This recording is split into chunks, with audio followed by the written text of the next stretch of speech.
Oiê, eu sou a Priscila Laranjeira e você é muito bem-vindo ao Conversão, o podcast da TV JET. Olha só, nós já somos mais de 153 mil inscritos aqui no canal da TV JET, mas está faltando você. Inscreva-se, curta, comenta, compartilha, indique para um amigo. Assim como eu quero te indicar um livro fantástico do Pastor Jorge, Campo de Lentilhas. É mais do que falar sobre Samar e a proteção que ele deu ao seu campo de lentilhas. Proteja a sua família, proteja a sua fé, proteja o seu patrimônio, proteja a sua igreja.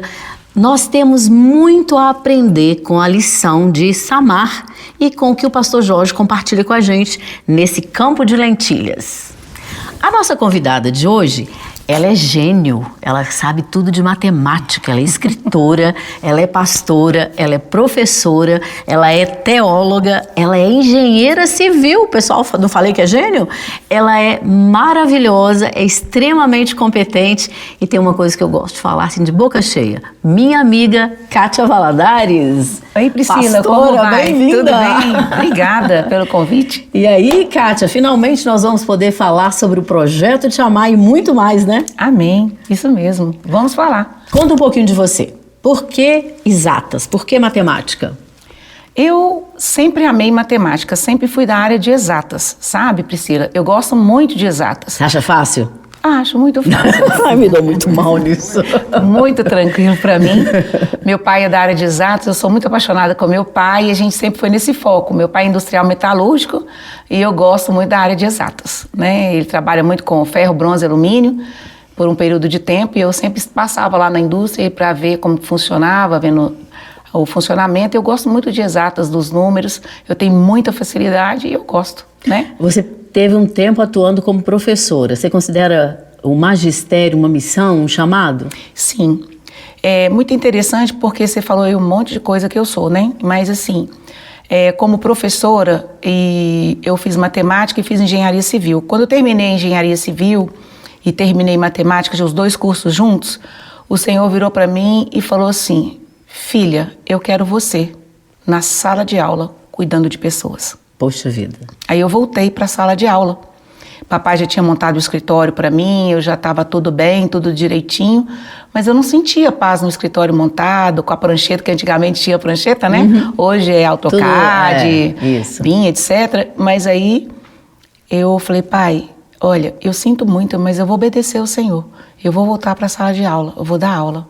Eu vou obedecer àquilo que Deus me chamou realmente para fazer. E eu voltei para a sala de aula, dar aula com crianças. E fui muito bem sucedida em todas as escolas que eu passei. Eu dei aula no Colégio Batista, eu dei aula no Isabela Hendricks, eu dei aula no Santo Agostinho, isso na rede particular. E depois comecei a ingressar na rede pública, porque o Senhor fechou as redes da parte particular, que são pessoas que são de escolas cristãs, né? E eu fui passar para a escola pública. E o primeiro colégio que eu trabalhei foi o Colégio Estadual Central. E ali começou uma saga grande e um testemunho de Deus, porque na escola pública não pode falar de Deus. Eu falei: mas eu não vou deixar as crianças passar por mim sem ouvir a palavra de Deus. Uma sala com 45, 40 alunos, 50, dependendo da turma que você estava, às vezes 35 e vai variando, dependendo da escola que você estava. Eu falei, eu sempre colocava uma frase no quadro: se te fadigas com homens que andam a pé, como poderás competir com os que andam a cavalo? Se em terra de paz não se sente seguro, como poderás sentir na terra do Jordão? Não colocava referência bíblica, mas colocava aspas no início e no fim. Aí os meninos: o que é isso, professora? Eu explicava, cada dia eu colocava um versículo diferente, né? E era um evangelismo indireto, né? Por isso, amizade. Aí eu ia fazendo a palavra de Deus, e depois no final eu queria perguntar para você se eu posso fazer uma oração. E eu orava por eles todas as minhas aulas, em todos os períodos, porque a aula é dividida em 5 tempos. E eles permitiram, Kátia? Não te interromperam, não Os proibiram? Meninos não, professora, você pode orar para nós. Aí eu orava. E a oração é um divisor de águas na vida, exatamente, né? Então abençoava, eu orava, né? E eles abençoavam. Eles tiravam até o boné e punham aqui assim. Oh. E tinha uns que ficavam em pé, que em respeito. Com respeito, né? Reverência. E eu orava. E teve uma vez que eu cheguei com um monte de coisa, caderno, livro, carregando tanta coisa, porque a gente tinha que levar o material para a sala de aula. Então eu estava com uma pilha desse tamanho, assim, segurando bolsa, um monte de coisa. E quando eu entrei na sala de aula, eu nem pus o pé no capô, botei o pé, o menino falou assim, professora, você vai escrever aquela palavrinha? Olha e você vai orar por nós? Aí, se vocês querem, eu vou fazer. Então já virou uma marca, né? Já virou uma marca, um diferencial bem grande, sabe, pastora? Então, naquele momento, eu entrava, aí todo mundo já ficava calado, em silêncio. Um respeito fantástico à palavra do Senhor. Eu escrevia uma palavrinha, cada hora um versículo diferente. E falava a palavrinha, comentava rapidinho, sem tomar tempo da aula, uns 2, 3 minutos no máximo, fazia uma oração e pronto. Aí estávamos bem tranquilos e todo mundo ficava sozinho, tranquilo. Teve uma cena que foi muito interessante dentro dessas salas de aula. O menino virou para mim e falou assim, professora, não dá aula hoje não? Conversa com a gente. Ninguém gosta de conversar, mas a senhora pode conversar com a gente? Eu falei assim, eu não posso deixar de dar aula. Eu vou dar uma aula rapidinho, vou passar um exercício e nesse inteirinho eu posso conversar com vocês. Aí eu passei a aula e o Espírito Santo me incomodando, falei muito sobre eles, o olhinho deles chorar. Eles lacrimejaram, teve gente que chorou, né? Receberam aquela palavra e falou assim, muito obrigado, professora, porque eu estava precisando de ouvir alguém que pudesse me abraçar, que pudesse eu ouvir. Como professora, você já estava exercendo seu ministério. Já. E a saída para o Betel? O Betel foi muito interessante, que eu converti com 15 anos. Eu estudei no Colégio Batista e minha família veio de várias religiões. A gente veio de catolicismo, depois passou para Seichonoe, depois a gente passou para macumba, esses negócios todos. É uma loucura, né? E tudo isso a gente teve uma experiência muito grande, mas eu comecei a ouvir a palavra de Deus desde os 6 anos que eu estudava no Colégio Batista. Que eu morava lá no Colégio Batista, no Alto Colégio Batista, e meu pai me levou para lá. Do colégio, né? Aí meu pai, minha mãe nos matricularam nessa escola, pertinho da nossa casa, uns 2 quarteirões e tal, muito pertinho. E eu comecei a ouvir a missionária que veio dos Estados Unidos para trazer a palavra. E ela passava umas folhas gigantes, enormes, uns negócios desse tamanho, assim, gigantes, sabe? Passava, contava história de Eva, e vai contando cada hora, cada dia passava 2, 3 folhas. E aí, eu falei assim, e aí? Aí eu falei, não faço não. Aí ela não contava. Que era para a voltar no dia próxima seguinte. assembleia, que lá chamava assembleia, né? A gente ouvia a historinha, e eu fui ouvindo a historinha. E quando eu chegava em casa, eu começava a cantarolar. Meu barco é pequeno, tão grande é o mar. Aí a mamãe foi ouvindo e falou assim, filhinha, quando eu estava muito atribulada, ela falou assim, canta aquela musiquinha lá do colégio. Que Jesus segura minha mão, né? E Jesus segura minha mão, e eu cantava para ela. E aí eu fui ouvindo a palavra, e eu decidi no meu coração ser crente. Com 12 anos eu decidi ser crente mesmo. E tentei ir na igreja que tinha lá, a Igreja Batista da Floresta, né? Que era do ladinho, na Ponte Nova, no meio né? do caminho, dentro do colégio, assim, né? Aí, quando eu desci para poder ir, eu fiquei travada. Eu falei assim, gente, eu fui entrar na porta, o homem falou assim, vamos entrar. Eu levei um susto, eu era muito tímida. Aí eu voltei para trás. Mas nos 15 anos, uma amiguinha me levou. E aí eu aceitei Jesus. E aí houve uma transformação na minha vida. E eu preguei o evangelho para minha casa toda e todo mundo converteu. Minha família inteira converteu. E aí foi essa história. Quando que eu fui para o Betel? Aí veio um grupo de moças apresentar um jogral na minha igreja, com o pastor Glaico Terra Pinto. E o pastor Jorge, na época, não era pastor, nós éramos todos membros da igreja, né? Nós éramos a turma de orar, a turma de evangelizar e aquele negócio todo. E aí, eu, jogadora de vôlei. Opa! Essa parte você não tinha contado. É, não tinha contado ainda, né? Eu era jogadora de vôlei, tinha acabado de ser chamada para a seleção mineira. Que eu jogava muito bem. Jogava muito bem. É, eu era levantadora, número 1. Nós éramos 5 contra 1, ou seja, 5 batedor e 1 levantador, né? Era a primeira vez que estava entrando algumas coisas de esmico, alguns itens, né, do vôlei. E eu era a única levantadora. Eu era mirim e jogava no adulto. Opa! Eu treinava no Jaraguá e treinava no Sesc. Porque o Flávio era do Sesc, ele me levou para lá também, Sesc da Floresta. Apesar de não fazer parte, mas ele me levou. E nessa brincadeira toda de estar participando disso, eu entrei e conheci essas moças. Do Betel. Do Betel. E nesse inteirinho o Senhor pediu assim, Nós tínhamos acabado de receber do Jaraguá o uniforme, pelo primeiro uniforme do Clube do Jaraguá, o uniforme de vôlei. Eu lembro que era uma calça marrom com listas bege e era uma blusa, o casaco era bege com as listas marrons. 3 listas fininhas, chiquérrimo, que antigamente era só 2 listas, e nós estávamos estreando uma coisa muito nova em Belo Horizonte, né? Aí o Senhor falou assim, entrega. Eu falei, entrega o quê, Senhor? Uniforme. Entrega. Falei, Deus, entregar? Tá aí, vou entregar. Entreguei. Não preocupei. Por quê? Entreguei o uniforme, não quis fazer parte da equipe. E eu era chamada para a seleção mineira e eu não fui. Foi para fazer teologia. E o Senhor mandou eu ir para o seminário. Aí quando eu falei assim, moça, o que você faz? Por que vocês estão usando essa roupa diferente? Que era uma saia e uma blusa. A saia era cinza e a blusa era rosa. Eu vi e falei assim, e um colete, parecendo roupa de homem, assim, um coletinho, né? Eu vi e falei assim, o que vocês fazem lá? Ela falou assim, lá é um seminário. Eu falei assim, mas o que é seminário? Eu não sei o que é isso. Ela falou para mim, seminário, a gente estuda a Bíblia. Estuda a Bíblia? É que ela viu que eu não sabia nada mesmo. Eu falei assim, então lá estuda a Bíblia. Eu falei, tá aí, eu vou para esse lugar, eu vou estudar a palavra de Deus. Eu gostei disso. E eu avisei meu pai, o que eu posso fazer para eu poder ir para o seminário no Betel Brasileiro? E o papai falou, isso é onde? Isso é em João Pessoa, lá na Paraíba. Longe até. Olha, eu sou filha única e no meio de 3 homens.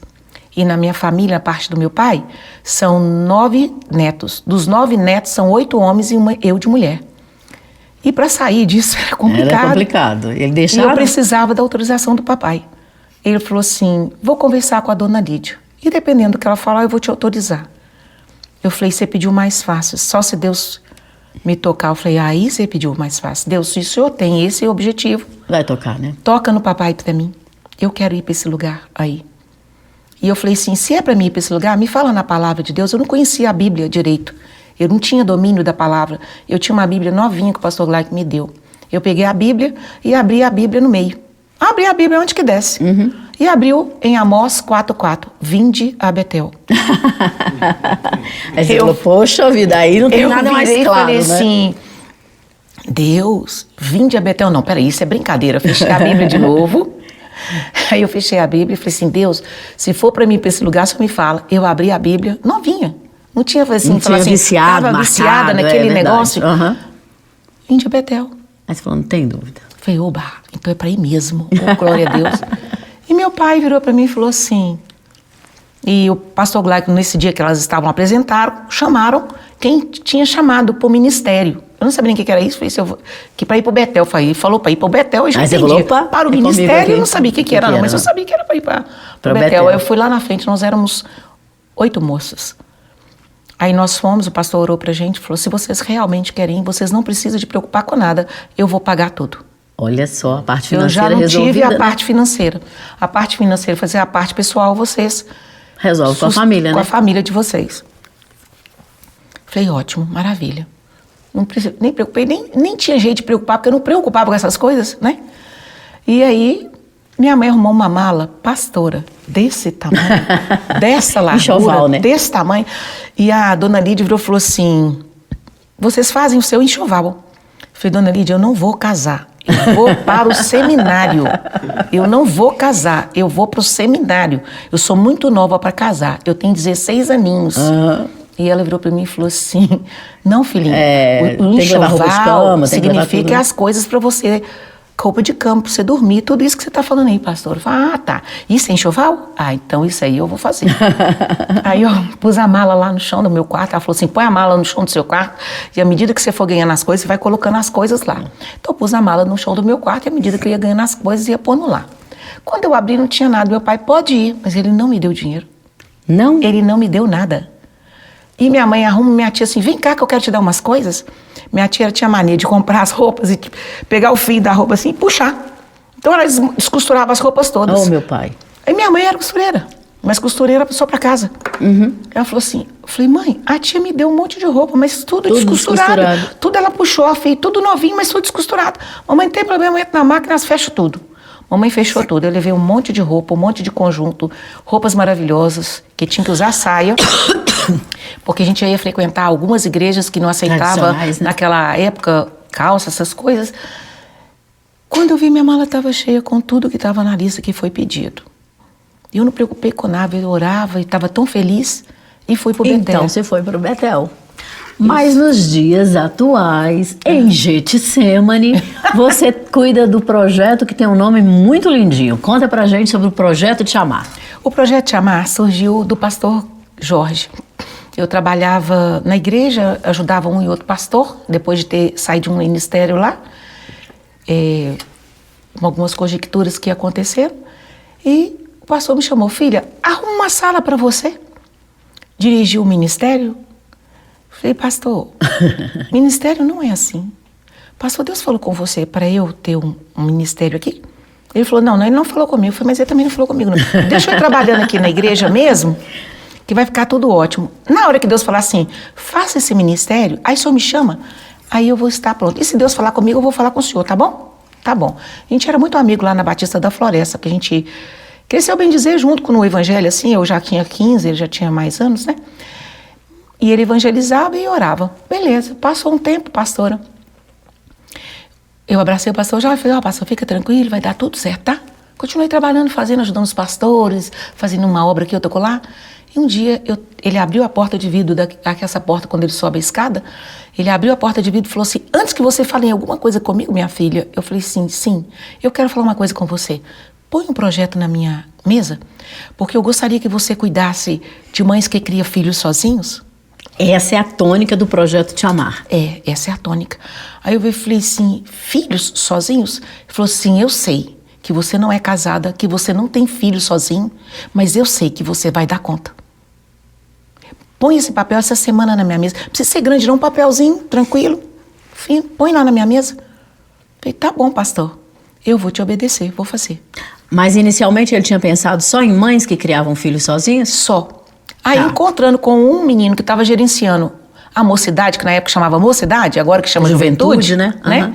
Ele falou assim: pastor, aqui está lotado de homem que cria filho sozinho. Por que você não fala pais e mães que criam filho sozinho? Eu falei: uai, ampliou o negócio, né? Não é que é? E eu aviso aqui pro povo ir para lá. Eu falei: tá bom, pode deixar. E aí eu fui escrever, pastor. Eu falei: Senhor, eu não sei nada de mãe que cria filho sozinho. Eu não sei nada de pai que cria filho sozinho, mas o senhor sabe. E eu queria que o senhor me falasse o que é para fazer. Porque se o senhor me instruir, eu farei em cima da sua palavra. Em cima da sua palavra a coisa vai dar certo. E tudo vai dar corretamente muito bem. Aí eu falei assim: estou dependendo do Senhor. E orava, e o Senhor falou, o Espírito Santo falou comigo assim: vão lá, escrever. Falei: vamos. Eu abri o computador, ele ia falando e eu ia digitando. E aí conta, o Projeto Te Amar tem uns princípios. Tem. Ele tem uns princípios, ele tem um objetivo. Vamos lá, eu tenho aqui, ela tem uma didática, símbolo né? Aqui é esse, viu, né? Gente, ó, é um coração abraçado, tá? Então aqui, ó, eu vou tirar aqui um dos objetivos do Projeto Te Amar. Pastora, você pode ler para nós? Ah, tá me chamando de pastora, vocês estão vendo, né? Reconciliação.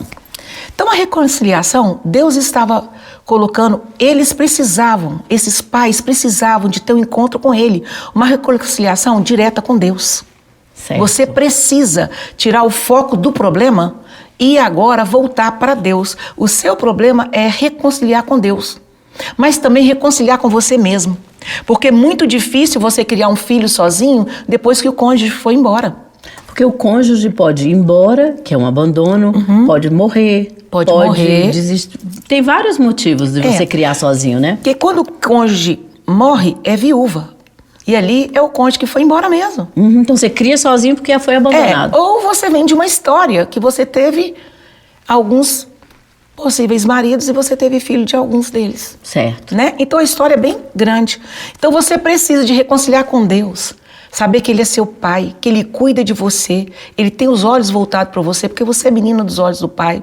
Ele quer reconciliar, você precisa de reconciliar com você mesmo. Saber que agora você é capaz de ir sozinho e ir para frente, ser uma pessoa bem amada, né? E ser uma reconciliação com a família, que a família às vezes abandona, Priscila. As famílias, às vezes o pai e a mãe não acreditam mais neles. né? Porque Sim. eles já erraram, já falharam e eles não acreditam, né? E uma reconciliação também com a sociedade, porque a sociedade marginaliza, infelizmente. Infelizmente, né? Né? Eles estão na igreja, mas eles não vão lá no casais porque eles não têm Não tem o cônjuge. cônjuge. Eles não vão na mocidade porque eles falam, eu tenho um filho para criar, né? Então fica complicado. Ficam perdidos. Né? Aí o pastor teve uma visão de águia de cuidar dessas pessoas. Por que ele teve essa visão? Porque é a história dele. Falei, filha, cuida para mim, que essa é a minha história. Minha mãe ficou cuidando da gente sozinha. Aí aquilo tocou em mim. Falei, meu Deus do céu. Então, tipo, do coração de Deus para o coração do pastor Jorge, que transmitiu para você uma missão. Isso, aí eu encampei as pessoas que estão na igreja sozinhas. E Isso quem é um não dos... participou nenhuma vez da reunião do Projeto Te Amar, ainda que você não seja um pai ou uma mãe que cria filho sozinho, vale muito a pena conhecer, viu? Maravilhoso, Você né? já esteve lá, né, pastora? Eu já tive Ela já várias teve lá o vezes. privilégio de trazer uma palavra para nós. Aqui é a reconciliação. Pastora, tem outro que é muito importante, eu gostaria que você lesse para nós. Restauração. Você precisa de ser restaurado. Restaurado o amor próprio. Verdade. Você precisa de se sentir lindo, bonito, ir para frente, achar que Deus tem um plano e um projeto para você, mas Ele tem mesmo. Se Ele parou para ouvir a mulher samaritana, imagina você. Verdade. E eu achei muito interessante que aquele encontro da mulher samaritana fala uma coisa muito interessante, muito importante, que você tem um encontro ali com a mulher samaritana e ela conseguiu entender e ela foi embora, mas ela voltou de forma diferente, ela Verdade. voltou mudada. Então, quando você tem um encontro com Deus, há uma mudança. E também nós temos que não só restaurar o amor próprio, mas a dignidade, achar valor em você. Você vale muito, porque você é a pérola preciosa que Deus deu tudo por você. Sabe por que você é uma pérola preciosa? Porque na hora de partir, não podemos partir uma pérola, senão ela perde valor. Perde valor completamente. E ela vai sendo trabalhada dentro de uma ostra. E as mais caras são cinza. E elas trabalham nas Filipinas. E elas vão sendo trabalhadas, e elas começam como? Um grãozinho, pastora, de areia, que entrou dentro dela, ou um lixinho. E ali elas vão sendo englobadas pelo néctar, vai sendo englobada, até virar uma pérola. Quer dizer, e a cor da ostra... A ostra tem que sofrer muito Isso. para a pérola nascer. Aí surge a pérola. Por isso que Deus deu tudo o que Ele tinha por essa pérola preciosa. Então isso é muito importante a gente ver que Deus tem essa restauração do seu valor e da esperança. Que você vai para o céu. Amém. Né? Porque Deus ama você. Amém? O que mais que tem aí dos valores e princípios do Te Amar? Do Te Amar tem uma coisa que eu acho muito legal. A reabilitação. Verdade. Para você ter valor, né, pastor? Desculpa. Para você ter valor, você precisa de cuidar do seu físico. Cuidar da sua saúde. O pessoal sempre fala de físico, saúde, tá vendo? Precisa, pastor, sabe por quê? Vitor, eles sempre pegam nesse ponto, né? Porque o físico é importante, porque Verdade. às vezes a pessoa não vai ao médico, não olha. Eu peguei uma moça agora, tem 10 anos, ela não foi em nenhum médico, ginecologista, clínico geral, não fez revisão de exames, não fez nada. Nem Um dela. dia a casa cai, né? E nem do filho. E quando eu peguei, falei assim, nós vamos lá. Fui com ela. Fomos no posto de saúde. Fizemos o trabalho. Ah, mas eu não quero ir. Vai, você vai entrar no carro agora e eu estou levando você.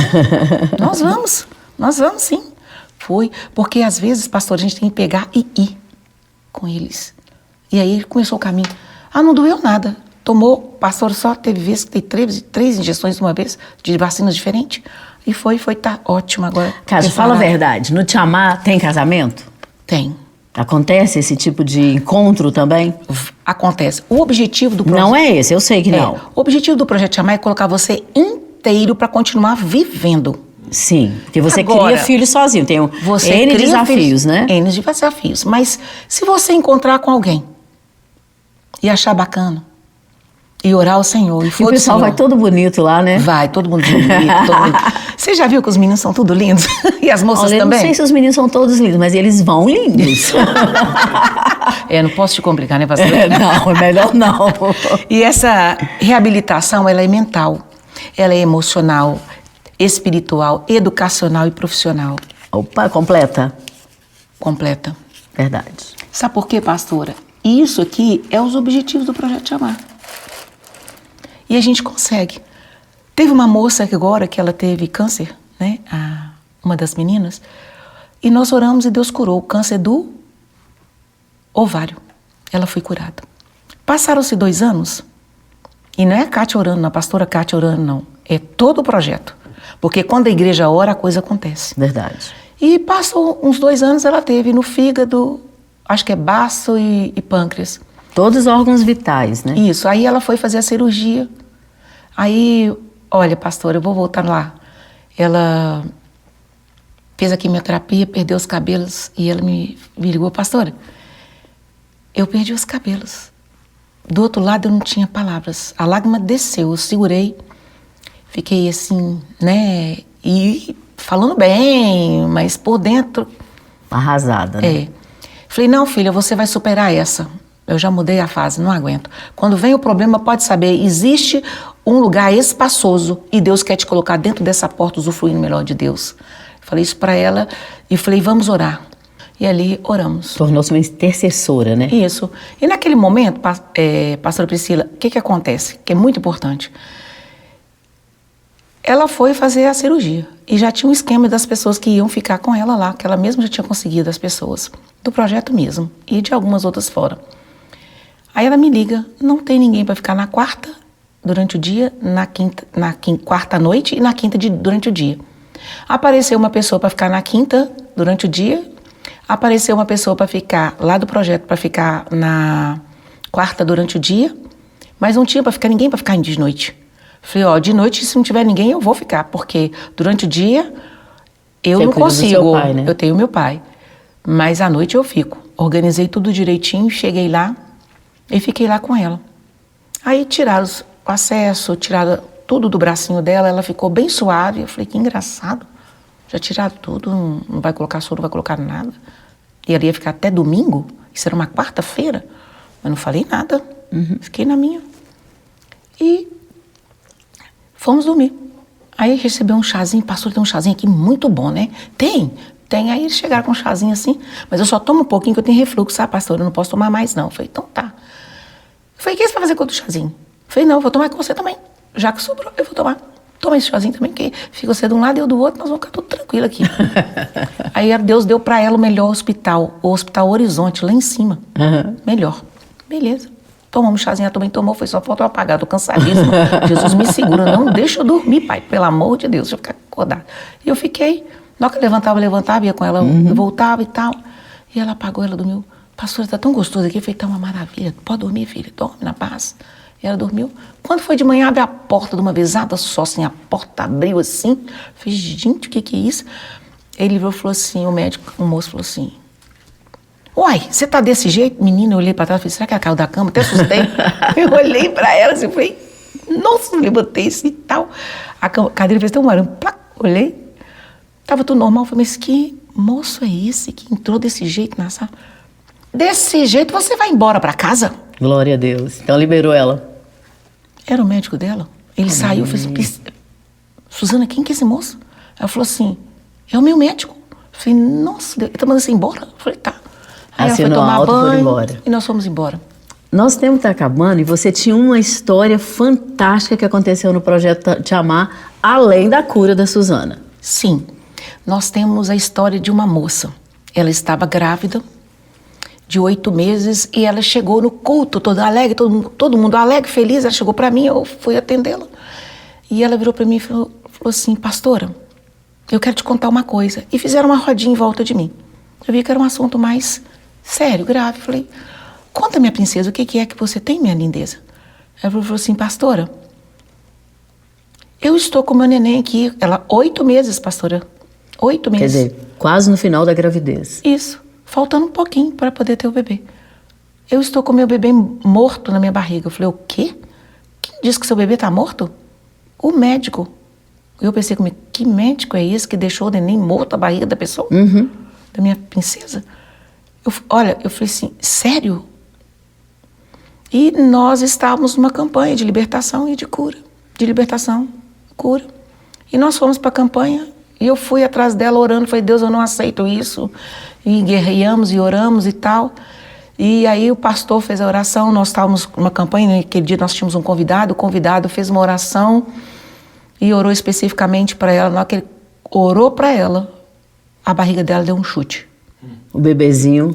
Aí ela deu um chutão assim, sabe? Aí ela virou e falou assim, gente, minha barriga mexeu. Mas foi assim, para todo mundo, foi visível, o negócio foi forte. E ela endureceu, ela levou um susto tão grande que ela endureceu. Aí eu falei assim, gente, vou deitar ela no chão, porque não tem onde deitar. Porque as cadeiras eram assim, não dava para uma pessoa grávida. A gente jogou uns panos no chão, que é aqueles panos de cobrir as pessoas, na hora de libertação. Colocamos e deitamos ela. Aí ela voltou, conseguiu relaxar, levantou. Ela falou, não, pastor, isso aí foi uma reação do meu organismo. Eu falei, não foi. Você foi curada e nós todos intercedemos por você. O pastor orou e todo mundo junto de você, orando, intercedendo, e você foi curada. E eu vou te provar. E eu conversava com o Davi na barriga dela, que ele chamava Davi. Eu pus a mão na barriga dela e falei assim, Davi, chuta a mão da pastora aqui. Ele deu um bicudo. Aí ela virou para mim e falou assim, não, pastor, isso foi animação. Eu falei, então tá, já foi animação, então vai ser diferente. Chuta a mão da pastora. Davi, você tá me escutando, meu príncipe? Chuta a barriga, chuta a mão da pastora aqui desse lado. Ele deu um chute. Aí não tinha como ela duvidar. Aí eu falei assim, antes de o médico tirar seu neném, pede para ele ver se o neném tá vivo. E o Davi tá aí até hoje, já virou um rapaz. Glória a Deus. É obra do Senhor, né? O que você, tipo assim, não só convidar, mas o que você quer falar para o pessoal entender mais do projeto Te Amar, participar? O que você pode falar assim para fechar esse conversão sobre o projeto ou uma dica para a pessoa que está criando seu filho sozinho, que Deus colocar no seu coração? Tá, a minha dica é, venha para o projeto Te Amar. Você vai achar pessoas que estão com a mesma história sua. E você vai saber que não é só você que está sofrendo. Então, Deus está com você. Quando Deus tem uma história para trabalhar em sua vida, você vai ter uma referência junto conosco. E nós vamos trabalhar a sua área emocional, física, espiritual, vamos fazer um conjunto, vamos fazer uma leitura da sua história, vamos traçar um perfil para você, para que você possa ter um direcionamento do Senhor para a sua vida. Deus tem algo especial para você. E a vida continua, porque Deus é fiel e Deus é real para você. O Projeto Te Amar quer te abraçar. Então tá aqui o meu projeto, nosso símbolo é um coração e nós queremos abraçar você, no nome de Jesus. E quando Amém? é que as reuniões acontecem? Acontece todo segundo sábado de cada mês. É uma reunião uma vez por mês. Horário? 5:30 da tarde no Salão Pérola, na rua Cassiano Campolina, 360, aqui na Igreja Batista Getsemane, sede. Então, olha só, a gente teve o privilégio de receber a Kátia Valadares, a pastora Kátia Valadares, do projeto Te Amar. Que esse projeto realmente tenha esse abraço aí para você, pai ou mãe que cria filho sozinho. É um desafio que você não precisa continuar exercendo sozinho, né? Tem gente aí para te apoiar, para te abraçar, né, Kátia? Nós estamos juntos para caminhar com você. Deus já deu uma experiência, já tem 16 anos de Projeto Te Amar. E Deus tem histórias maravilhosas para contar para você e falar para você, vale a pena continuar. Eu estou aqui e vamos para o céu. Vamos para a direção do céu com o Senhor. Amém. Obrigada, Kátia. Gente, muito obrigada e até a próxima. Até a próxima. Deus abençoe.